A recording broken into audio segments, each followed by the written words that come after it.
கொடுத்தது நாளுக்காய் கத்தரை நான் நன்றியோடு துதிக்கிறேன், ஸ்தோத்தரிக்கிறேன். இன்றைக்கி நாம் பயங்கிறது எல்லாருக்குமே நமக்கு யாருமே நான் பயப்பட மாட்டேன்னு சொல்லவே முடியாது. அந்த மாதிரி பயங்கள் வரும் பொழுது ஆண்டவர் வார்த்தையின் மூலமாக அவர் கீழ்ப்படுதல் மூலமாக எப்படி அந்த பயத்தை நம்ம மேற்கொள்ள முடியும் அப்படிங்கிறத அந்த வசனத்தின் மூலமாக நம்ம தியானிப்போம். ஆண்டவர் நம்மளோட கூட பேச நம்ம ஜெயிப்போம். அவர் நம்மளோட கூட பேசி நம்மளை நடத்தி செல்வார். இந்த பயத்திலேருந்து நம்மளை நீக்கி பயத்தின் ஆவியை நம்ம தரல, பலமுள்ள ஆவியும் தெளிந்த புத்தியுள்ள ஆவியை தான் நமக்கு தந்திருக்காரு. இந்த ஆவியானவரை பெற்றுக்கொண்டு நம்ம வாழும் பொழுது இந்த பயம் வரும்பொழுது மேற்கொள்ளதுக்கு வசனம் தான். அந்த வசனத்தை தியானிப்போம். ஆண்டவர் இந்த காரியத்தை நமக்கு வெற்றியாய் முடிக்க செய்வார். ஜெயிப்போம். நல்ல தகவலை நன்றி செலுத்துகிற சுவாமி.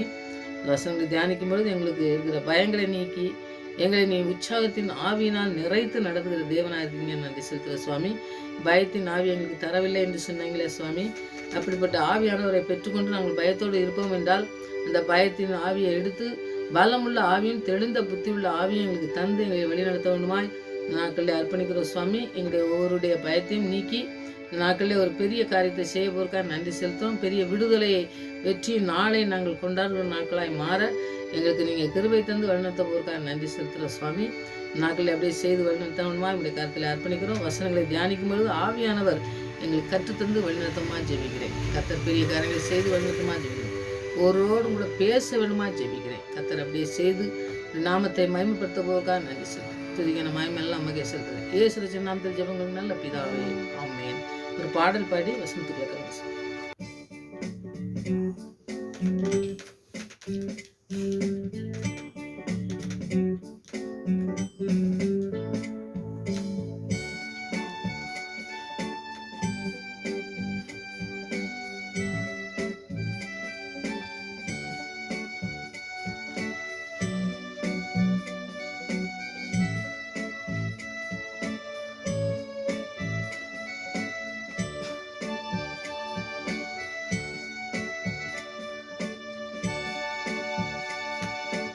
உம்மை உயர்த்தி உயர்த்தி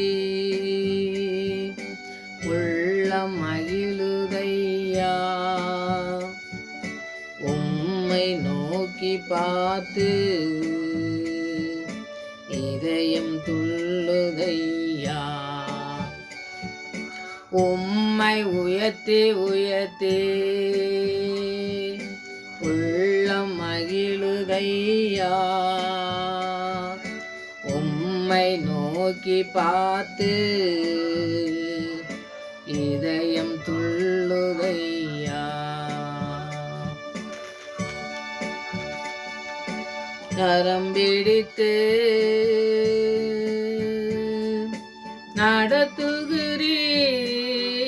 நடத்துகிறீர் காலமெல்லாம் சுமக்கின்றே. கரம் பிடித்து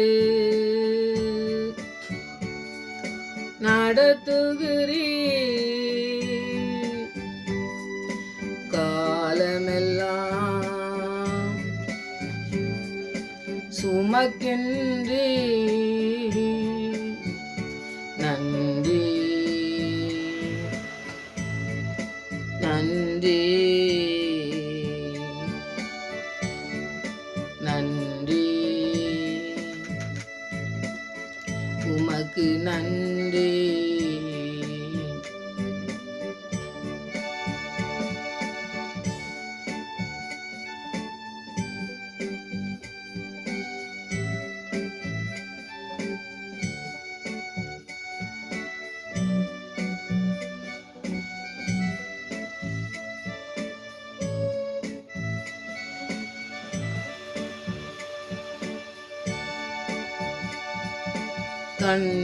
கண்ணீரெல்லாம் துடைக்கின்றீர் காயமெல்லாம்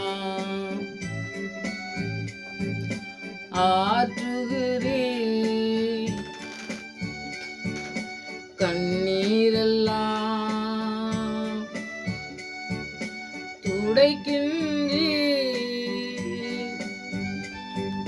காயமெல்லாம்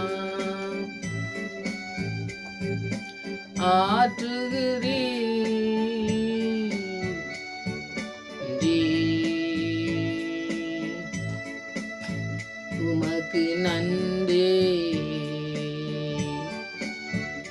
நன்றி உமக்கு நன்றி.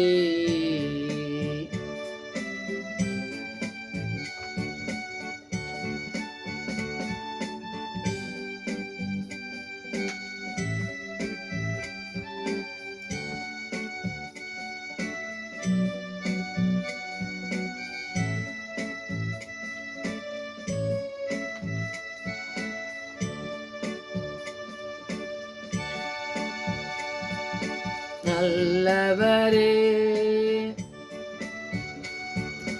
வல்லவரே காண்பவரே காப்பவரே நல்லவரே வல்லவரே காண்பவரே காப்பவரே நன்றி உமக்கு நன்றி நன்றி உமக்கு நன்றி.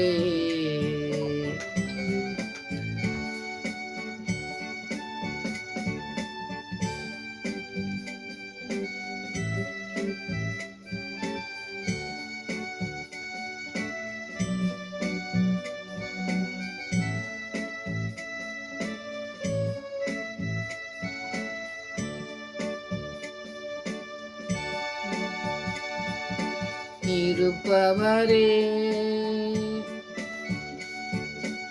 இருந்தவரே இனிமேலும் வருபவரே இருப்பவரே இருந்தவரே இனிமேலும் வருபவரே நன்றி உமக்கு நன்றி நன்றி உமக்கு நன்றி. உயர்த்தி உயர்த்தி உள்ளம் மகிழுதையா உம்மை நோக்கி பார்த்து இதயம் துள்ளுதையா உம்மை உயர்த்தி உயர்த்தி உள்ளம் மகிழுதையா உம்மை நோக்கி பார்த்து இதயம் துள்ளுதையா.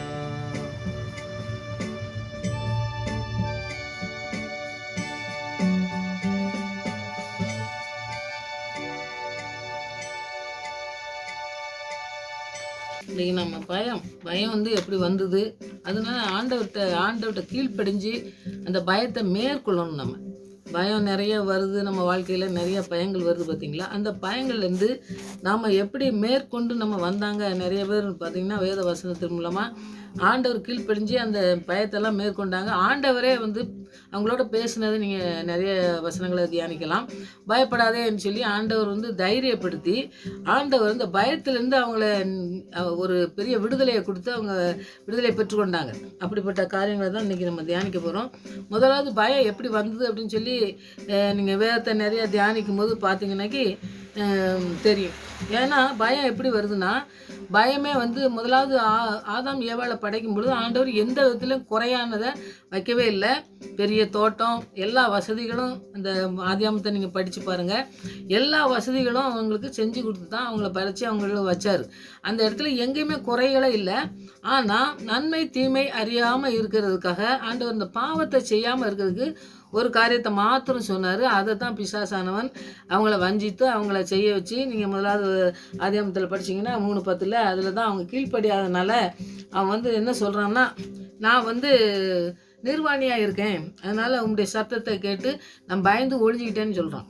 பயம் எப்படி வருதுன்னாக்கி ஆண்டவர் கீழ்ப்படியாத பொழுது பிசாசுக்கு இடம் கொடுத்ததுனால அவன் அவ்வளோ நாளும் டெய்லி வந்து ஆண்டவர் வந்து பேசினார். நீங்கள் ஆதாமத்தை படிச்சிங்கன்னாக்கி தெரியும். டெய்லி ஆதாமத்தை பேசிட்டு போனாருன்னு சொல்லி நம்ம பார்க்கோம், உலாவுனாங்க அப்படின்னு சொல்லி பார்க்கோம். அப்போ டெய்லி வந்து பேசி பழகி அவ இருந்த இடத்துல இன்றைக்கி ஆண்டவருடைய சத்தத்தை கேட்டு அப்போ ஆண்டவர் கூப்பிடுவார்.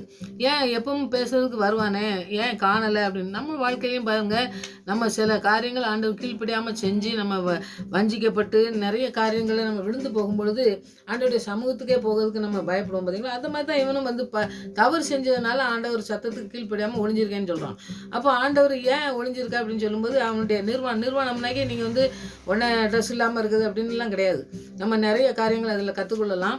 நம்முடைய ஆண்டவருடைய வாழ்க்கையை, ஆண்டவருடைய வார்த்தை கீழ்ப்படியாமல் நம்ம செய்கிற ஒவ்வொரு காரியங்களும் நம்மளை வந்து அந்த நிர்வாணமாக தான் மாற்றும். ஏன்னா நம்ம ஒன்றுமே இல்லாத பயப்படி நம்மளை வந்து எல்லாத்தையும் அழிக்கக்கூடியது தான் நமக்கு ஆண்டவருக்கு பயம் இல்லாத பொழுது நம்ம வாழ்க்கையில் அதை அனுபவிக்கும். நிறைய பேர் நம்ம பார்த்தீங்கன்னாக்கா ஆண்டவர் கீழ்ப்படியாமல் அதை நிறைய காரியங்கள் அனுபவிக்கிறதை நீங்கள் பார்த்துக்கலாம். ஏன்னா வெளியே நம்ம போகும்பொழுதோ ஒரு நம்ம வெளியே ரொம்ப சுற்றுறவங்களாக கூட இருக்க வேண்டாம். ஒரு நம்ம சர்ச்சுக்கு போகிறோம், ஒரு கடைக்கு போகிறோம், அங்கே பார்த்தா கூட நமக்கு தெரியும் நிறைய குடும்பங்கள் அந்த மாதிரி இருக்கிறத நீங்கள் பார்க்கலாம். அதனால் இதை வெளியே போய் நிறைய காரியங்கள் நம்ம கற்றுக்கொள்ளணும்லாம் ஒன்றும் கிடையாது, சாதாரணமாகவே பார்க்கலாம். அதனால் கீழ்ப்படியாதனால தான், ஆண்டவர் கீழ்ப்படியாதனால இவன் என்ன செய்யணும், பயந்து நான் ஒழிஞ்சுக்கிட்டேன்னு சொல்லலாம். அப்போ ஆண்டவர் வந்து என்ன செய்கிறாரு, அதனால் தண்டனை கிடைக்குது. அதனால் ஆண்டவர் நம்முடைய வாழ்க்கையில் வந்து என்ன செய்ய சொல்கிறாரோ அதை செய்யும் பொழுது நம்முடைய வாழ்க்கையில் வந்து அந்த கீழ்ப்படிதல்னால நம்ம நிறைய காரியங்கள், சில காரியங்கள் நம்ம தவறி போகிறதுக்கு வாய்ப்புகள் இருக்குது. ஏன்னா மனுஷன் தவறே செய்யாதவன் யாருமே இல்லைன்னு சொல்லி ஆண்டவர் சொல்லிட்டாரு. நம்ம சில காரியங்கள் வந்து தவறுகள் செய்கிறதுக்கு வாய்ப்பு இருந்தாலும் அதை மனம் திரும்புகிறார்கள். அது மாதிரி மனம் திரும்பும் பொழுது வெற்றியை தர்றதுக்கு ஆண்டவர் வல்லமை உள்ளவர். அதனால் இவன் ஆதாம் ஏவாள் மூலமாக தான் பாவமும் மரணமும் பிரவேசித்தது அப்படிங்கிறத நீ பார்க்கலாம். அந்த பாவத்திலேருந்து நம்மளை மீட்டெடுக்க தான் ஆண்டவர் வந்தாருங்கிறதும் நமக்கு தெரியும். ஆனால் அதில் வந்து பயத்தை மேற்கொள்றது, பயம் மாத்திரம்தான். பயத்தை நம்ம வந்து பயப்படாதுன்னு ஆண்டவர் சொன்ன காரியங்களில் நம்ம எப்படி அந்த ஒரு சில காரியங்களை நம்ம வசனத்தின் மூலமாக தியானிக்கலாம். இப்போ யாத்திராமம் 32:25 நீங்கள் பார்த்தீங்கன்னாக்கா ஆரோன் செய்த காரியம் வந்து பொன் கண்ணுக்குட்டியை செஞ்சு அவங்கள களியாட்டம் பண்ண வச்சு அங்கே விளையாடினாங்கன்னு சொல்லி போட்டிருக்கு வசனத்தில். நீங்கள் படித்து பார்த்தீங்கன்னாக்கா இருக்குது. அப்போ வந்து ஆண்டவருக்கு பிரியமில்லாத காரியத்தை நம்ம செய்யும் போதே அதுக்கு தண்டனை கிடைக்கும் பார்த்தீங்களா. அப்போ வந்து பார்த்திங்கன்னா மோசே வந்து எல்லாம் செய்கிறாரு, நிறைய காரியங்களை செய்கிறத பார்க்கணும். கண்ணுக்குட்டிங்கும் போது அவங்க தேசங்களில் அந்த கண்ணுக்குட்டியை வச்சு செய்து அவங்க வந்து வணங்குறது அவங்க இதாக இருந்ததுனால அந்த கண்ணுக்குட்டியை செஞ்சு கொடுக்கான். ஆரோன் யாருங்க, ஆண்டவருக்குன்னு தெரிந்து கொண்டப்பட்ட ஒரு ஆசாரியன். அவங்க கூட தவறு பண்ணுறதை நம்ம பார்க்கும். அப்போ தவறு பண்ணும்பொழுது பார்த்திங்கன்னா தண்டனை கிடைக்குது. அதுக்கு அதை பாருங்கள், அதெல்லாம் உடச்சி மோசே வந்து அதை பூராத்தையும் கரைச்சி தண்ணியில் குடிங்க அப்படின்னு சொல்லி அந்த தண்டனைக்கு எப்படி அந்த ஆண்டவர்கிட்டருந்து அதை தண்டனையை வந்து மீட்டெடுக்க முடியும் அப்படிங்கிறதெல்லாம் செய்கிறது நீங்கள் பார்க்கும்போது நம்ம தவறு செஞ்சுட்டு ஏன் இப்படி ஒரு சின்ன தவறு பெரிய தவறுலாம் கிடையாது. தவறுனாலே ஆண்டவருக்கு பிரியமில்லாத காரியத்தை செய்யும்போது தவறு தான். அந்த காரியங்களை செஞ்சு அதுலேயும் பாருங்கள் மோசை வந்து கேட்கும்பொழுது அதே வந்துன்னு வேற போய் சொல்லுவான் ஆரோன். அந்த மாதிரி நிறைய காரியங்கள் நம்ம நீங்கள் படிக்கலாம். ஆதியாமத்துலேருந்து யாத்திராமம் அதெல்லாம் படிச்சிங்கன்னா நிறைய தவறு செய்தவங்க நிறைய பேர் இருப்பாங்க. திருப்பி வந்து அதுக்கு ஏற்ற பலன் கிடைக்கும். ஆனால் வந்து அந்த பயத்துலேருந்து மீட்டு எடுக்கிறதுக்கு நாம் இப்போ பயம் இல்லாமல் துணிஞ்சு தான் ஆசாரியம் செய்கிறோம். அப்படி செய்கிறதுனால அந்த மாதிரி காரியங்களில் நம்ம செய்யாமல் இருக்கிறதுக்கு என்ன செய்யணும், வார்த்தை தான். வார்த்தை மூலமாக நம்ம ஆண்டவரோட பேசும்பொழுது பாருங்கள், மோசையெல்லாம் பார்த்திங்கன்னா அப்படி பேசி நடத்தி அத்தனை பேரை கூப்பிட்டு போனார். நம்ம வந்து ஒரு குடும்பத்தை நடத்துறதுக்கு எவ்வளோ கஷ்டப்படுறோம் பாருங்கள். அப்படி இருக்கும்பொழுது இந்த வனாந்தரத்தில் கொண்டு போய் ஆண்டவர் வந்து எப்படி நடத்தினார்னு பாருங்கள். அப்படின்னு நடத்தும்பொழுது ஆண்டவர் நம்மளோட கூட இருக்கும்பொழுது தான் அது அப்படி பிற பார்த்த காரியங்களை நம்ம செய்ய முடியும். இப்போ அவர் சாப்பாடு இவ்வளோ வரைக்கும் என்ன கொடுக்கணும், துணியை எப்படி இது பண்ண, அதெல்லாம் அவர் யோசனை பண்ணல. அவர் ஜெபிக்க வேண்டியது அவருக்கு எல்லாத்துக்கும் கொடுத்துருந்தாங்க. அப்போது குறைவில்லாமல் கொடுக்கறது நம்ம ஆண்டவர் தான். எப்படிப்பட்ட பயமும், எவ்வளோ பெரிய பயம் இருந்திருக்கும் பாருங்கள். 20 லட்சத்துக்கு மேலேன்னு சொல்கிறாங்க.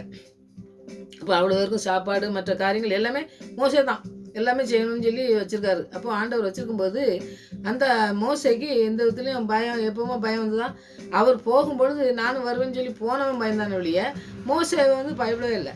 இவ்வளோ வரையும் ஆண்டவர் வந்து அழைச்சிட்டு வந்திருக்காரு, அவர் நடத்துவார் அப்படிங்கிற அந்த காரியத்தை அவர் செஞ்சார். பார்த்தீங்களா? அந்த மாதிரி நாம் வந்து ஆண்டவர் நம்மளோட கூட இருக்கும்பொழுது அந்த பயம் வந்து நீக்கப்படும். அந்த கீழ்ப்படணும், வார்த்தை கீழ்ப்படணும். ஆண்டவர் நம்மளை எப்படி நடத்துவாருங்க ஒரு தைரியம் நமக்கு இருந்தால் மாத்திரம்தான் அந்த தைரியத்தின் ஆவியானவர் இன்னைக்கு ஊற்றப்பட நம்ம ஜெபிக்கணும். அந்த ஆவியானவர் பெற்றுக்கொள்ள இன்னைக்கு ஜெபிங்க. கர்த்தர் பெரிய காரியங்களை நம்முடைய வாழ்க்கையில் செய்யணும். இப்படி இப்போ தவறுகளை இப்போ செஞ்சாங்க பார்த்தீங்கன்னா, 2 சொன்னேன் பாருங்கள். அந்த 2 தவறுகள் செய்கிறத நம்ம வந்து தவிர்க்கிறதுக்கு, ஆண்டவருக்கு பயந்து நடக்கிறதுக்கு நம்ம அர்ப்பணிக்கணும். இப்போ முதலாவது பார்த்தீங்கன்னாக்கி ஆதியாகமத்தில் 15:1 நீங்கள் படித்து பார்த்தீங்கன்னாக்கி ஆபிரகாம் வந்து ஆண்டவர் ஏன் அழைச்சார் அப்படிங்கிறத 12வது அதிகாரத்தில் நீங்கள் படிக்கலாம்.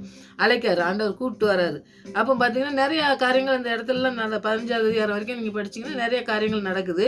அப்போது வந்து அவர் வந்து ஒரு யுத்தத்துக்கு போயிட்டு வந்து அந்த காரியத்தில் அவன் வந்து என்னுடைய பொருட்கள்லாம் நீ வச்சுக்கோ, என் ஜனங்களை கொடுத்துருன்னு சொல்லும் பொழுது இதில் ஒன்றுமே எடுக்க மாட்டேன் அப்படின்னு சொல்லி அவர் கொடுக்குறத நீங்கள் பார்க்கலாம் அந்த 14வது அதிகாரத்தில் கடைசி வசனத்தில். அப்போது ஆண்டவர் என்ன சொல்கிறாருன்னா, நான் உன்னை ஆசீர்வதிப்பேன்ருக்காரு. நான் உன்னை ஆசீர்வதித்து பெருமைப்படுத்துவேன்னு சொல்லி தான் ஆண்டவர் அழைச்சதே. அப்படி அழைத்த அழைப்பு, அப்புறம் வந்து பிள்ளையை கொடுப்பேன்ருக்காரு. எல்லாமே ஆண்டவர் கொடுத்த என்ன அழைப்பு நம்ம புரிஞ்சிட்டோம்னா மாத்திரம்தான் அந்த காரியத்தில் நம்ம பயம் இல்லாமல் இருக்க முடியும். அப்படி இருக்கும் பொழுதும் இவருக்கு ஏன் அந்த பயம் வந்திருக்குன்னு நினச்சிங்கன்னா, அவர் யுத்தம் பண்ணி அந்த ராஜாக்கள்லாம் ஜெயிச்சுட்டு நம்ம வரும்பொழுது பார்த்திங்கன்னா அந்த காரியங்களில் அடுத்தது வந்து இவருக்கு வந்து எத்தனை காரியங்கள் நடந்தாலும் நிறைய பேர் சொல்லுவாங்க பார்த்தீங்களா, உங்களுக்கு பிள்ளையே இல்லை, அப்புறம் நீங்கள் சொத்து சேர்த்து வச்சு மற்ற எல்லாம் இருந்து உங்களுக்கு என்ன பிரயோஜனம் அப்படின்னு சொல்லுவாங்க பார்த்தீங்களா. அந்த மாதிரி இவருக்கு வந்து யோசனை, அந்த பயம் தான் வழியே, வேறு எந்த பயமும் இல்லை.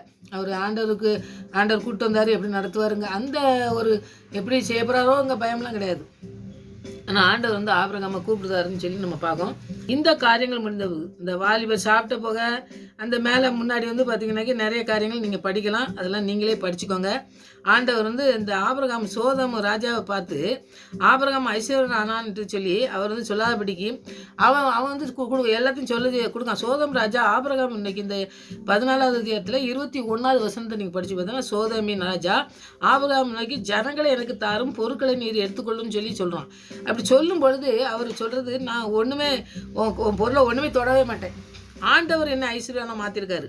ஆண்டவர் ஆபிரகாம் வந்து என்ன ஆபிரகாம் ஐஸ்வர்யனை ஆகினான்னு சொல்லிட்டு ஆண்டவர் தான் என்ன செய்யறதுக்காக நீ என்னமோ செஞ்சேன்னு சொல்லி நீ பெருமை பாராட்டக்கூடாது, ஆண்டவர் பிள்ளை தான் அப்படின்னு சொல்லி அந்த சாட்சி சொல்கிறது அந்த இடத்துல நீங்கள் பாருங்கள். வானத்தையும் பூமியோட தவிர உன்னதமான தேவனுடைய குறை அவர்கிட்ட நான் கையேந்துவேனுடைய ஓன்ட்ட நான் உன் பொருள் நான் தொடவே மாட்டேன்னு சொல்கிறத கேட்டு அது நடந்து முடிஞ்ச பிறகு யார்கிட்டையும் நிற்கலை, யார் பொருளையும் கேட்கலை, ஆண்டவர் என்ன ஆசீர்வதிப்பேன்னு சொன்னால் அந்த இதில் நின்னார். அப்போ இனி அவருக்கு என்ன இல்லைன்னா பிள்ளை இல்லை, அது வந்து செய்வாருங்க. இந்த காரியம் நடந்து முடிந்த பின்பு கர்த்தருடைய வார்த்தை ஆபிரகாமுக்கு தரிசனத்திலே உண்டாகி அவர் ஆபிரகாமே நீ பயப்படாதே, நான் உனக்கு கேடகம் உனக்கு மகா பெரிய பலனுமாய் இருக்கிறேன் என்றார். ஆபிரகாம் சொல்றாரு பாருங்க, நான் வந்து நீ பயப்படாத, நான் உனக்கு என்ன செய்தேன், கேடகமும் உனக்கு பெரிய மகா பெரிய பலனுமாய் இருக்கேன். உனக்கு கேடகமாக இருக்கேன், உனக்கு பலன் தரேன், நீ பலன் தந்து நான் உன்னை நடத்துவேன் அப்படின்னு சொல்லி ஆண்டவர் சொல்கிறாரு. அதுக்கு பின்னாடி தான் அவர் குழந்தை இல்லைன்னு சொல்கிறதெல்லாம் நீங்கள் படிக்கலாம். அப்போது ஆபிரகாம் பயம் என்ன பயம் வந்தது, ஏதோ ஒரு பயம் அந்த பாருங்கள், ஏதோ நம்ம இனி வந்து நமக்கு பிள்ளை இல்லை அப்படிங்கிற ஒரு கவலை ஒருவேளை இருந்திருக்கலாம். எது இருந்தாலும் ஆண்டவர் வந்து நம்முடைய உள்ளின் திரியங்களை அறிந்து ஆபிரகாம் நினச்சிக்கிட்டு இருக்கும்போதே ஒருவேளை ஆண்டவர் வந்து பயப்படாதுன்னு சொல்லி அவருக்கு நான் உனக்கு எல்லாம் செய்வேன் அப்படின்னு சொல்லி சொல்கிறாரு. அவர் வந்து பெரிய யுத்தம் அதெல்லாம் படித்தவர் கிடையாது, ஆனால் ஆட்களை கொண்டு போய் ராஜாவை ஜெயிக்கிறாரு. அப்போ அந்த காரியங்கள்லாம் செய்யும் பொழுது ஆண்டவர்கிட்ட இன்னும் விசுவாசம் வரும். நம்முடைய வாழ்க்கையிலையும் பார்த்திங்கன்னா நிறைய காரியங்கள் தோல்வி அடைஞ்சு இருக்கும்போது ஆண்டவர் வார்த்தையினால் நம்மளை பலப்படுத்தி நம்மளை பயப்படாதுன்னு சொல்லி நடத்தி செல்லும் பொழுது ஆச்சரியமான காரியங்கள் நம்ம பார்க்கும்போதே நினச்சிருவோம், ஆண்டவர் இன்னும் செய்வார், இதுக்கு மேலேயும் செய்வார் அப்படின்னு சொல்லி அந்த விசுவாசத்தில் நம்ம பலப்பட முடியும். அதுதான் ஆண்டவர் கீழ்ப்படியதுனால ஆண்டவருக்கு ஆபிரகாம் வந்து பயப்படாதுன்னு சொன்னதுனால ஆபிரகாம் வந்து அழைத்த காரியத்தை அவர் எப்படி அழைச்சிருக்காரு, எப்படி செய்வார் அப்படிங்கிற ஒரு உறுதியான விசுவாசம் இருந்ததுனால தான் அவர் அப்படி பயப்படாதுன்னு சொன்னோன்னே அந்த இதிலே அவர் கடைசி வரைக்கும் போனார். பையனை கூட பலி செலுத்துறது கூட போனார்னா அப்போ பயப்படாதங்கிறதுக்கு வந்து சாதாரணமான பயப்படாதே இல்லை. இது நிறைய காரியங்கள் இதில் நம்ம கற்றுக்கொள்ளணும். ஆண்டவருக்கு கீழ்ப்படிஞ்சு இருக்கிறதுனால நமக்கு இந்த பயம் நீங்கும் அப்படிங்கிறத நீங்கள் இந்த ஆபிரகாமின் சரித்திரத்தை வந்து படிக்கலாம். மூணாவது யோசுவா 1:8-1 நீங்கள் படித்து பார்த்தீங்கன்னா, இப்பொழுது கர்த்தர் யோசுவாவை நோக்கி, நீ பயப்படாமல் கலங்காமல் இரு, நீ யுத்த ஜனங்களை யாவரையும் கூட்டிக் கொண்டு எழுந்து ஆயி பட்டணத்தின் மேல் போ, இதோ ஆயின் ராஜாவையும் அவன் ஜனத்தையும் அவன் பட்டணத்தையும் அவன் நாட்டையும் உன் கையில் ஒப்பு கொடுப்பேன்னு சொன்னார். ஆண்டவர் ஒரு யுத்தத்துக்கு அவனை வந்து பயப்படாதுன்னு சொல்றாரு. இவர் வந்து யுத்தத்துக்கு போகிறாரு. அவர் வந்து என்ன செய்கிறாரு, அவர் வேறு பயம், அவருக்கு ஏதோ ஆண்டவர் அழைச்சதுக்கு நம்ம கீழ்ப்படிஞ்சிருக்கணும், நமக்கு எல்லாம் செய்வார் அப்படிங்கிற ஆபிரகாமுக்கு நம்மளை மாதிரி சாதாரணமான இதாக இருந்தது. ஆனால் வந்து பெரிய ஜாதிக்கே தகப்பனாக மாற்றினார். அப்படிப்பட்ட பெரிய காரியங்களை ஆண்டவர் நம்ம ஒன்றுமே இல்லாமல் இருக்கலாம், நமக்கு ஒன்றுமே தெரியாமல் இருக்கலாம், ஆனால் ஆண்டவர் பெரிய காரியங்களை நம்முடைய வாழ்க்கையில் செய்வாருங்கிறதுக்கு ஆபிரகாம். அடுத்தது யோசுவாவே அப்படி தான் சொல்கிறாரு. நிறைய காரியங்கள் அவர் யுத்தத்துக்கு போகும்போது என்ன செய்யலாம் அப்படின்னு சொல்லிட்டு இருக்கும்போது, நான் வந்து நீ கீழ்ப்படிஞ்சு போ, நான் சொல்கிறதுக்கு நீ பயப்படாமல் போ, நான் வந்து உனக்கு வெற்றியை தருவேன்னு சொல்லி ஆண்டவர் சொல்கிறத நம்ம பார்ப்போம். அப்போ கீழ்ப்படியாமையினால நம்ம சில நேரத்தில் தோல்வி அடைஞ்சி விழுந்து போகிற நேரத்தில் ஜனங்களை பார்த்து சொல்கிறாரு, நீங்கள் பயந்து இருக்கிற காரியங்கள் உங்களுக்கு நடக்காதுன்னா நான் வந்து சொல்கிற மாதிரி நீங்கள் கீழ்ப்படிங்க, நீங்கள் அதுக்கு பரிகாரம் பண்ணணும். என்னது, எனக்கு பயந்து என்னுடைய வார்த்தைக்கு கீழ்ப்படிஞ்சு நீங்கள் நடக்கும் பொழுது அதுக்கு ஒரு பரிகாரம் உனக்கு உண்டு. அதை நீங்கள் கடைபிடிக்கும்போது உங்களுக்கு வெற்றியை தர முடியும். நீங்கள் வந்து செய்ய மனம் திரும்ப தேவை. அடுத்தது நம்ம வாழ்க்கையில் தோல்விகள் வரும் பொழுது பார்த்திங்கன்னாக்கி நம்ம எப்போவுமே பயந்து விழுந்துருவோம். அவங்க யோசுவாவும் அப்படி தான் ஆண்டவர் பயந்து இருக்கும்போது பயப்படாத, நான் உனக்கு வந்து வெற்றியை தருவேன் அப்படின்னு சொல்லி ஆண்டவர் வந்து யோசுவாவை தேற்றுதுன்னு நீங்கள் பார்க்கலாம்.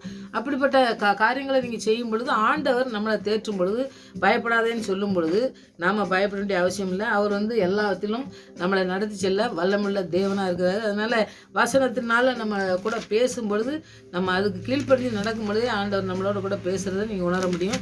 அப்படிப்பட்ட காரியங்களை ஆண்டவர் இன்றைக்கி செய்ததுக்கு நீங்கள் ஜெபிங்க. ஆண்டவர் பெரிய காரியங்களை நம்முடைய வாழ்க்கையிலும் செய்வார்.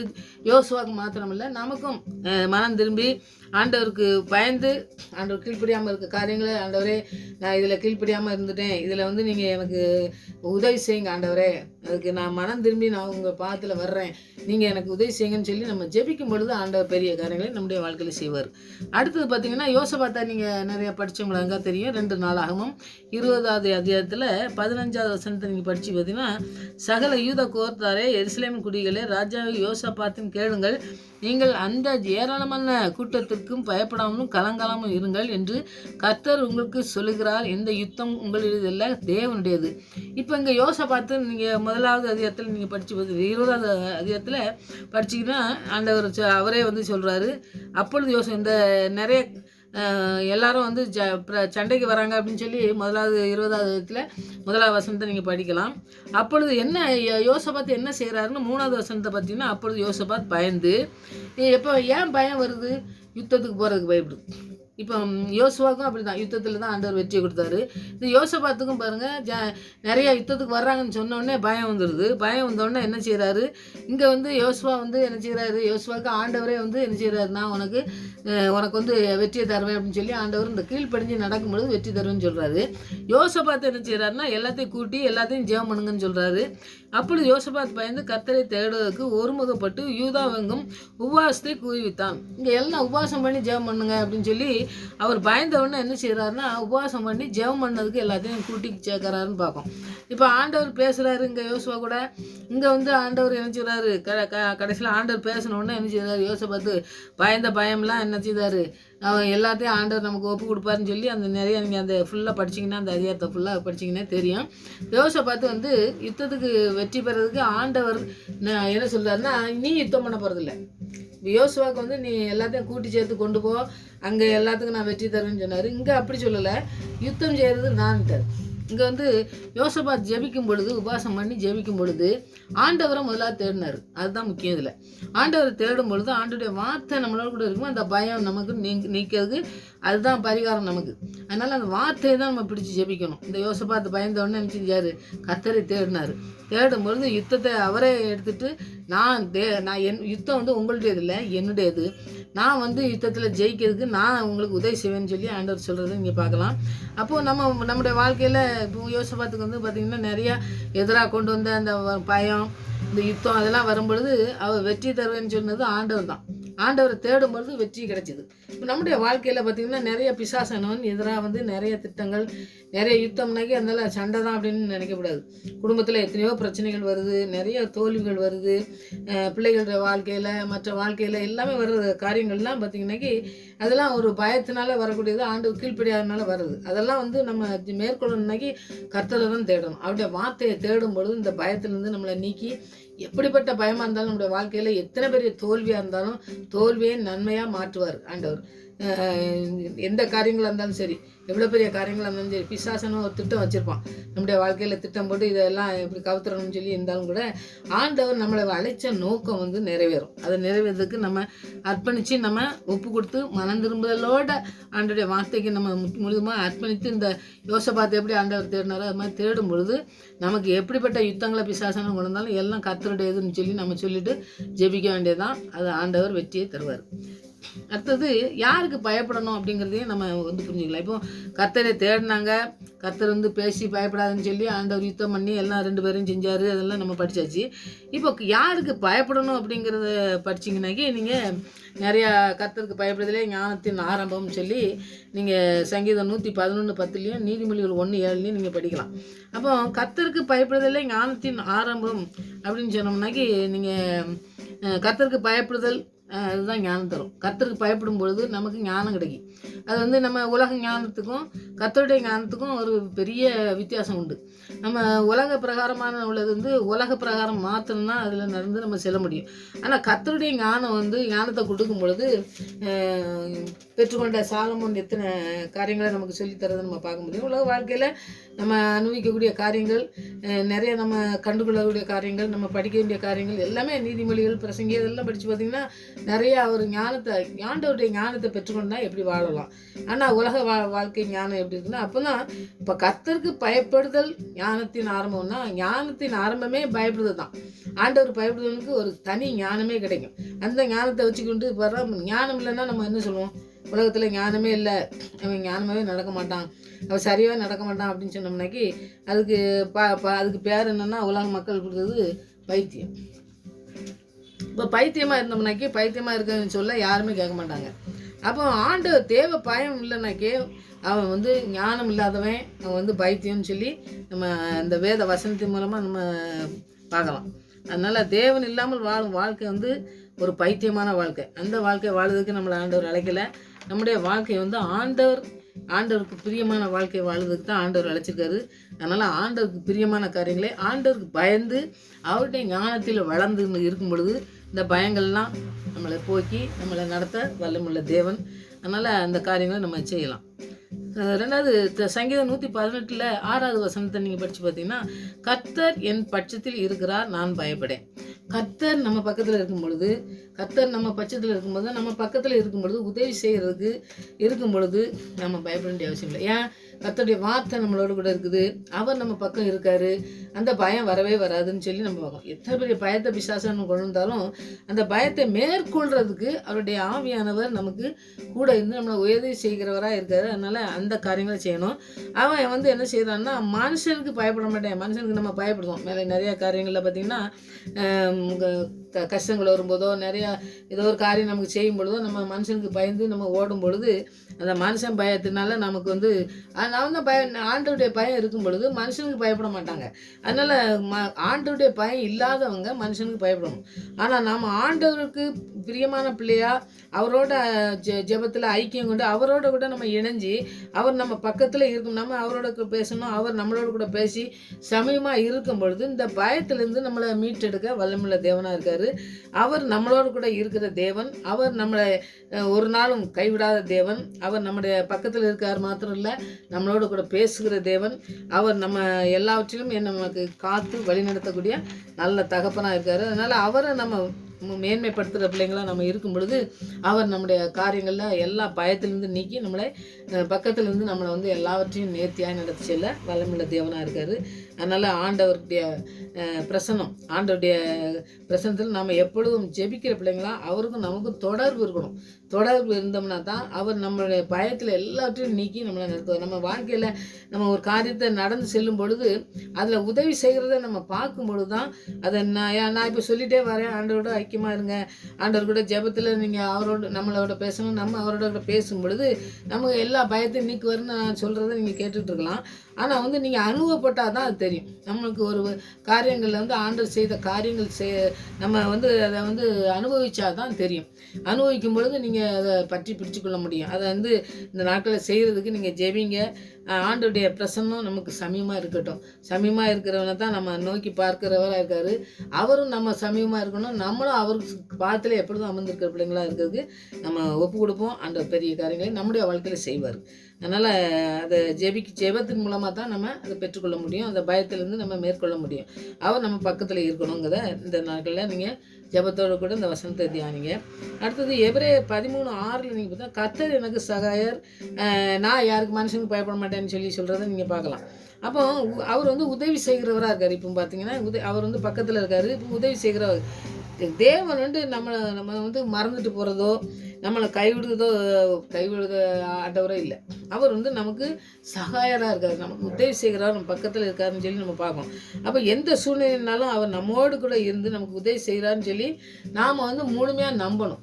எந்த பயம் வந்தாலும் சரி, எப்படிப்பட்ட காரியங்கள் நடந்தாலும் சரி, அவர் நம்மளோடு கூட இருக்கார், அவர் எனக்கு உதவி செய்கிறவராக இருக்கார். அதனால் இந்த பயத்திலேருந்து என்னை நீக்க வல்லமுள்ள கர்த்தர் வார்த்தை என்னோட கூட இருக்குன்னு சொல்லி நம்ம ஒவ்வொரு நாளும் அறிக்கை செய்து முழுமையாக அர்ப்பணித்து ஜெபிக்கும் பொழுது அந்த காரியங்கள் நமக்கு நடக்கும்.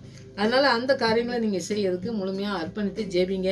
அப்பொழுது ஆண்டவர் வந்து பார்த்தீங்கன்னா கிறிஸ்துவனுடையவன் ஒரு ஒரு நம்பிக்கை உள்ளவனாக இருக்கும். நம்ம நம்பிக்கை இல்லாமல் கிறிஸ்துவிட்ட நான் விசுவாசத்தோடு இருக்கேங்க அப்படின்னு சொல்லி ஏதோ மேலோட்டமாக சொல்கிறவங்களா இருக்கா. முழு நம்பிக்கையாக ஆபிரகாம்லாம் முழு நம்பிக்கையாக நம்பி தான் விசுவாசத்தில் வல்லவனான்னு சொல்லி நம்ம பார்ப்போம். அப்போ விசுவாசம் இருக்கணும், முழு நம்பிக்கை இருக்கணும் ஆண்டவர்கிட்ட. நம்ம மனுஷன் நம்புகிறோம் பார்த்தீங்களா, மனுஷன் நம்பினோம்னாக்கி அவன் பாதியிலே விட்டு போயிடுவான். ஆனால் வந்து ஆண்டவரை நம்பி நம்ம போகும் பொழுது கிறிஸ்துவின் நிறைவான பாதுகாப்பு நமக்கு கிடைக்கி, அவருடைய ஆதரவு கிடைக்கி, அவருடைய சமாதானம் நமக்கு கிடைக்கி, அதன் மூலமாக கிடைக்கிறது சகாயர். அவர் வந்து சகாயர் நமக்கு பக்கத்தில் இருக்கிறவராக இருக்காருன்னு சொல்லி நம்ம பார்ப்போம். அவருடைய வாழ்க்கையில் நம்முடைய வாழ்க்கையில் மனுஷனை நம்புறது எப்படி, ஆண்டவருடைய கிறிஸ்துவின் வாழ்க்கையை ஒப்பு கொடுத்து நம்ம முழுமையாக நம்பி நம்முடைய வாழ்க்கையை அவர் தான் எல்லாவற்றையும் நடத்தணும்னு சொல்லி நம்ம அர்ப்பணித்து அந்த பயத்திலேருந்து நம்மளை நீக்கணும் ஆண்டவரே அப்படின்னு சொல்லி நம்ம ஜெபிக்கும் பொழுது நமக்கு கிடைக்கிற அந்த காரியங்கள் என்ன அப்படிங்கிறத ரெண்டையும் கம்பேர் பண்ணி நம்ம படிக்கணும். வேத வசனங்களை படிக்கும் பொழுது அந்த ஜெபிக்கும் பொழுதோ நம்ம அப்படி ஜெபிக்கும் பொழுது அந்த நம்மளோட கூட பேசுவார். அப்போ ஏசாயா 2:22 நாசியில் சுவாசம் உள்ள இந்த மனிதனை என்ன செய்வான்னு சொல்லுமா, நாசியில் சுவாசம் உள்ளவனை நம்பாதுன்னு சொல்லி ஏசாயா தீர்க்கதரிசி சொல்கிறத நீங்கள் பார்க்கலாம். அப்போ வந்து இந்த உலகத்தில் வந்து பார்த்தீங்கன்னா நாசியில் சுவாசம், நான் இப்போ சொன்னேன் பார்த்தீங்கன்னா ஆண்டவர்கிட்ட நிறைவான பாதுகாப்பு எல்லாமே இருக்குது, ஆதரவு இருக்குது, சமாதானம் இருக்குது. ஆனால் மனுஷன் நம்பி போனோம்னா பாதுகாப்பே கிடையாது. பாதுகாப்பற்ற உலகத்தில், இந்த உலகம் வந்து பாதுகாப்பற்ற உலகமாக இருக்குது. அந்த பாதுகாப்பற்ற உலகத்தில் பாதுகாக்கிறதுக்கு நமக்கு ஒரே ஆண்டவர் மட்டும்தான். ஆண்டவருடைய பாதுகாப்பு தான் நமக்கு நிறைவானதாக இருக்கணும். அவர் தான் முழுமையாக நம்பணும், அவரை தான் சார்ந்து வாழணும். எப்படிப்பட்ட பயம் வந்தாலும் அவரை சார்ந்து வாழும் பொழுது அந்த பயத்திலிருந்து மீட்டெடுக்க அவர் வல்லமுள்ளவராக இருக்கார். என்னுடைய வாழ்க்கையில் நிறைய காரியங்கள் செஞ்சுருக்காரு, அதனால நான் சொல்ல முடியும். நீங்கள் வந்து பெற்றுக்கொள்ளுங்க. நீங்கள் வசனத்தை நீங்கள் பிடிச்சி ஆண்டவர்கிட்ட ஜெபிங்க. எப்படிப்பட்ட சூழ்நிலையாக இருந்தாலும், எப்படிப்பட்ட பயமாக இருந்தாலும் சரி, அதை மேற்கொள்றதுக்கு ஆண்டவர் வசனம் நம்மளுக்கு பேசும். ஆண்டவர் நமக்கு வழியும் திறந்து நமக்கு விடுதலை தர்றதை நம்ம பார்க்க முடியும். அதனால் நான் மனுஷனை நம்பி நம்ம ஓடுறது வந்து நம்ம தவறான காரியம். ஆனால் நம்ம அனாதை மாதிரி ஆதரவற்று இருக்கும்போது கூட, நமக்கு சமாதானம் இல்லாமல் இருக்கும்பொழுது கூட ஆண்டவர் ஒருவரே எனக்கு போதுமானவர், நீங்கள் மாத்திரம்தான் எனக்கு வெற்றியை தரக்கூடியவர், நீங்கள் மாத்திரம்தான் எங்களை பயத்தை போக்குறவர்னு சொல்லி நம்ம ஒவ்வொரு நாளும் ஜெபித்து ஆண்டவருடைய வார்த்தைக்கு நீங்கள் முதலிடம் கொடுங்க. மனுஷனை நம்பி நீங்கள் ஓடி எந்த இடத்திலும் தோல்வி அடையாதபடி ஆண்டவர் பாதுகாக்க இன்றைக்கி நீங்கள் ஆண்டுகிட்ட அர்ப்பணித்து ஜெபிங்க. ஆண்டவர் பெரிய காரியங்கள் செய்வார். நம்ம பாதுகாக்க நமக்கு ஒரு மறைவிடம் இருக்குன்னா, ஒரு ஒரு ஒளிந்து கொள்ளதுக்கு ஒரு இடம் இருக்குன்னாக்கி அவன் ஒளிந்து கொண்டது என்னது பயத்தினால் ஒளிஞ்சிட்டான். ஆனால் நமக்கு ஒரு ஒளிந்த இடம் நமக்கு சிலுவை அண்டை தான். அப்படி சிலுவை பாதத்திலே நம்ம இருந்து ஒரு நாளும் கைவிடாத, ஒரு நாளும் நம்ம தோல்வியை தழுவாதபடி நம்மளை பயத்திலிருந்து நீக்கி எல்லா காரியத்திலும் எந்த நேரத்திலும் நம்பத்தக்க ஒரு தகப்பன் நமக்கு உண்டுன்னா ஆண்டவராக இயேசு கிறிஸ்து ஒருவர் மாத்திரம்தான். அவரே நம்பி அவரையே நம்ம ஜெபித்து அவரே நம்பி வாழ்கிறதுக்கு நம்ம அர்ப்பணித்து ஜெபிக்கும் பொழுது ஆண்டவர் நம்முடைய வாழ்க்கையில் இருக்கிற பயங்களை எல்லாவற்றையும் இந்த நாளில் நீக்க நம்ம ஜெபிப்போம். எந்த பயத்தின் ஆவியை இருந்தாலும் சரி, ஆண்டவரே எங்களை பயத்தின் ஆவியை எடுத்து பலமுள்ள ஆவியை தந்து எங்களுக்கு ஞானத்தினால் நிறைத்து எங்களை நடத்துங்க. ஆண்டவரே உமக்கு சாட்சியுள்ள பிள்ளைகளாக நாங்கள் வாழணும். பிசாசின் எல்லா கிரியைகளையும் அழிக்க வந்த தேவனுடைய வல்லமை இந்த நாட்களிலே ஒவ்வொருவருக்கும் எங்களுக்கு தந்து இந்த நாட்களிலே எங்களை வழி நடத்துங்க ஆண்டவரேன்னு சொல்லி அர்ப்பணித்து ஜெபிங்க. இந்த பயம் எல்லாவற்றையும் ஆண்டவர் நீக்கி உங்களை நடத்துவார். நம்பிக்கையோட, முழு நம்பிக்கையோட நம்பி அவருடைய வார்த்தைக்கு கீழ்ப்படிஞ்சு நம்ம வாழும் பொழுது ஆண்டவர் யோசுவாக்கு யோசுவாக்கு கொடுத்த வார்த்தைகளை செஞ்சார், யோசபாத்துக்கு செஞ்சார், ஆபிரகாமுக்கு செஞ்சார், எல்லாம் செஞ்சார். பார்த்தீங்களா? அந்த மாதிரி நம்முடைய வாழ்க்கையிலையும் அந்த பயத்திலிருந்து நம்மளை விடுதலை செய்ய அவர் வல்லமுள்ளவராக இருக்கார். அதனால் இந்த பயத்திலிருந்து நமக்கு விடுதலை தந்து நாட்களிலே எல்லாவற்றையும் நன்மையாய் முடிய செய்ய பலத்தின் ஆவினால் நிறைத்து நடத்தி எல்லாவற்றையும் வெற்றியாய் முடிக்க செய்ய வல்லமுள்ள தேவன் இந்த வருடத்தில் அப்படியே நடத்தி செல்ல நம்ம ஜெயிப்போம். ஆண்டவர் பெரிய காரியங்களை செய்வார். ஒரு பாடல் பாடி ஜெயிப்போம். நம்புவேன் என் இயேசு ஒருவரை, நான் நம்புவேன் என் இயேசு ஒருவரை, நம்புவேன் என் இயேசு ஒருவரை, நான் நம்புவேன் என் இயேசு ஒருவரை, நம்புவேன் என் இயேசு ஒருவரை, நான் நம்புவேன் என் இயேசு ஒருவரை. ஜெயிப்போம். உண்மை உள்ளவரே, எங்களை அழைத்தவரே, அன்பு போல் உலகில் இல்லையே, அன்பை போல உலகில் யாரும் இல்லையே, அன்பு தெய்வம் நீதானே, எங்களை அழைத்தவர் நீதானே, கடைசி வரை நடத்திடுவே, கடைசி வரை நடத்திடுவே, உங்க அன்பு கிணை உலகில் இல்லை, அன்பு தெய்வம் நீதானையா, எங்களை நடத்தி செல்பவர் நீதானையா.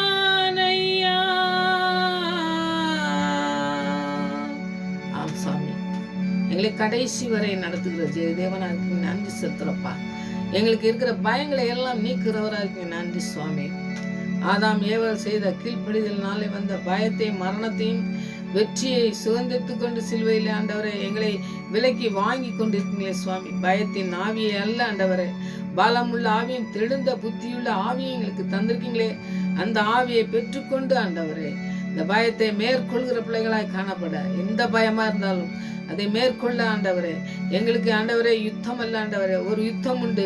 பிசாசினால் வருகிற யுத்தங்களுக்கு எங்களை ஆண்டவரே விலக்கி காக்க உங்களுடைய சிலுவை மரணம் ஆண்டவரே, உங்களுடைய சிலுவை நிழல் எங்களுக்கு போதுமானதா இருக்கிறபடியால் முழுவதுமாய் நாங்கள் அர்ப்பணித்து செபிக்கிறோம் ஆண்டவரே. இந்த நாட்களிலே பயத்தோடு இருப்பார்கள்டா, எந்த பயமா இருந்தாலும் இந்த நாட்களிலே உங்களுடைய வசனத்தின் மூலமா ஆண்டவரே எங்களுக்கு வெற்றியை சுதந்திரத்துக் கொள்ள நீங்க எங்களோடு பேச வேண்டுமா செபிக்கிறோம் ஆண்டவரே. ஒவ்வொருவருக்கும் இருக்கிற பயங்களை நீக்கி ஆண்டவரே, வாழ்க்கையில இருக்க எல்லா பயத்தையும் நீக்குங்க ஆண்டவரே. இந்த நாட்களில் ஒரு வெற்றியுள்ள வாழ்க்கையை வாழ, இந்த பயத்தின் ஆவியை மேற்கொள்கிற வாழ்க்கை வாழ எங்களை நீங்க ஆண்டவரே பலப்படுத்த வேண்டுமா செபிக்கிற சுவாமி. பலமுள்ள கரத்தினால் தாங்க வேண்டுமா செபிக்கிற சுவாமி. ஒவ்வொரு நாளும் நீங்க தாங்கி வருகிற தயவுக்கா நன்றி. இன்னமும் பிசாசை ஜெயிக்க எங்களுக்கு தருகிற ஆண்டவரே வல்லமுள்ள வார்த்தைகளுக்காய் நன்றி. வார்த்தை மூலமா பேசுகிற தேவன் யுத்தத்தை செய்கிற தேவன் எங்களை முழுவதுமாய் ஆண்டவரை ஆட்கொண்டு வழிநடத்த வேண்டுமா செபிக்கிறையா. எங்களுடைய வாழ்க்கையில எல்லா காரியங்களும் உமக்கு பிரியமானதா இருக்கட்டும் ஆண்டவரே. நாங்கள் மனம் திரும்பி முடிய ஆண்டவரே சிலுவை நிழலிலே வரும் பொழுது ஆண்டவரே நாங்கள் தவறு செய்திருப்போம். ஆனால் அந்த தவறுகளை எல்லாவற்றையும் ஆண்டவரே மன்னித்து மறந்து ஆண்டவரே பயத்தின் எல்லா பயத்துக்கும் எங்களை விலக்கி காத்து எங்களை உம்முடைய பிள்ளையா உம்முடைய சொந்த பிள்ளையா மாற்றி வழிநடத்துகிற தயவுக்கா நன்றி ஆண்டவரே. எங்கோ கடந்த எங்களை தெரிந்து கொண்டீங்களே நன்றி ஆண்டவரே. எங்கோ கடந்த எங்களை ஆண்டவரை பேர் சொல்லி அழைத்து உம்முடைய பிள்ளையா மாற்றி இருக்கீங்களே நன்றி ஆண்டவரே. உம்முடைய அன்பை நினைத்து உம்மை துதிக்கிற ஆண்டவரே. உமக்கே மகிமையை செலுத்துகிறோம் ஆண்டவரே. உண்மையே விசுவாசிக்கிறோம் ஆண்டவரே. எங்களுடைய வாழ்க்கையில நடப்பது எல்லாம் உம்முடைய சித்தமா இருக்கட்டும் ஆண்டவரே. எங்களுடைய சிந்தனைக்கு போகிற வழியிலே நாங்கள் போகாதபடி ஆண்டவரே, சத்துரு கொண்டு வருகிற திட்டத்துக்கு நாங்கள் போய் விழுந்து விடாதபடி ஆண்டவரே, அந்த பயத்துக்கு நாங்கள் இடம் கொடாதபடி ஆண்டவரே, பலத்தின் ஆவியானவர் எங்களுக்கு கொடுக்கிற அந்த வார்த்தை மூலமாய் நாங்கள் வெற்றியை சுதந்திரத்துக் கொள்கிற பிள்ளைகளாய் காணப்பட தேவ ஆவியானவர் இந்த நாட்களில் எங்களுக்கு உதவி செய்ய வேண்டுமா ஜெபிக்கிற ஆண்டவரே. உடைய பரிசுத்த ரத்தத்தினால் எங்களை கழுவி ஆண்டவரே உடைய பிள்ளையாய் மாற்றி இன்னமும் அதிகமாய் ஆண்டவரே இன்னும் அதிகமாய் மூழ்கத்தக்கதான ஆவியானவர் எங்களோடு கூட பேச வேண்டுமா ஜெபிக்கிற ஆண்டவரே. எங்களை ஆண்டவரே ஒவ்வொரு வார்த்தையும் ஆண்டவரே மேற்கொள்ளாதபடி சத்துருவின் வார்த்தைகள் எங்களை மேற்கொள்ளாதபடி எங்களுடைய வாழ்க்கையை முற்றிலுமாய் உங்களுடைய கருத்தில் அர்ப்பணிக்கிறோம் ஆண்டவரே. எங்களுடைய பிள்ளைகளை அர்ப்பணிக்கிறோம் ஆண்டவரே. எங்களுடைய பிள்ளைகளுடைய வாழ்க்கையை முற்றிலுமாய் ஆண்டவரே நீங்க பொறுப்பெடுத்துக் கொள்ளுங்க. அதிசயங்களை செய்கிறவர், அற்புதங்களை செய்கிறவர் நீங்க ஆண்டவரே. எல்லாத்தையும் செய்து முடிப்பேன்னு சொல்லி என்னை அழைத்த தேவன், உண்மை உள்ள தேவன் ஆண்டவரே. உங்களுடைய வார்த்தை ஒரு பொழுதும் ஆண்டவரே வெறுமையை திரும்ப என்று சொன்ன தேவன். உங்களுடைய வாழ்க்கையில செய்யுங்க ஆண்டவரே. கேட்கிற பிள்ளைகளுக்கு அப்படியே நீங்க செய்யுங்க ஆண்டவரே. ஒப்பு கொடுக்கிற பிள்ளைகளுக்கு அந்த பயத்தின் ஆவி எடுங்க ஆண்டவரே. பலமுள்ள ஆவினா நிறைங்க ஆண்டவரே. முற்றிலுமாய் சார்ந்து வாழ கிருபை செய்யுங்க. முற்றிலுமாய் சார்ந்து வாழ கிருபை செய்யுங்க. உண்மையே முழுவதுமாய் அர்ப்பணித்து ஆண்டவரே உம்முடைய பாதத்திலே அமர்ந்து உம்முடைய வார்த்தை கீழ்ப்படிந்து ஆண்டவரே அன்றைக்கு யோசபாத் உம்மை தேடினது போல உம்மை தேடுகிற பிள்ளைகளாய் காணப்பட்டு எப்படிப்பட்ட யுத்தத்தையும் ஜெயிக்கிற பிள்ளைகளாய் காணப்பட தேவன் இந்த நாட்களிலே பிள்ளைகளை நடத்த வேண்டுமா ஜெபிக்கிறையா. ஒவ்வொரு பிள்ளைகளையும் ஆசீர்வதிங்க. ஒவ்வொரு பிள்ளையுடைய வாஞ்சியையும் நிறைவேற்றுங்க ஆண்டவரே. ஒவ்வொரு பிள்ளைய வாழ்க்கையில அற்பத்தை அதிசயங்களை செய்யுங்க ஆண்டவரே. உடைய நாமத்தை உயர்த்துகிற பிள்ளைகளாய் காணப்படட்டும். பிள்ளையுடைய வாழ்க்கையை நீ அப்படியே பொறுப்பெடுத்துக் கொள்ள தகுந்த கிருபையை நீ தந்திருக்கிறபடியா நன்றி சுவாமி. உடைய வல்லமுள்ள பிரசன்னம் தாங்கட்டும். உடைய வல்லமுள்ள கிருபையில கரம் தாங்கட்டும். உடைய வார்த்தையை தாங்கட்டும் பிள்ளைகளே. அப்படியே நீ நடத்த போருக்காக நன்றி செலுத்துறப்பா. எங்கள் ஜெபத்துக்கெல்லாம் பதில் கொடுத்தோம்னா நன்றி ஆண்டவரே. ஆவியானவர் அப்படி செய்து வழிநடத்தமா ஜெபிக்கிறேன். நாமத்தை மகிமைப்படுத்த வேண்டுமா ஜெபிக்கிறேன். மறுபடியும் அந்த சமூகத்திலே வருமுறை எங்களை காத்து வழிநடத்தமா ஜெபிக்கிறேன். துதிகரமாய் எல்லாம் அம்மாக்கே செலுத்துறேன். இயேசு ரட்சகர் நாமத்திலே ஜெபங்கள் நல்ல பிதாவே.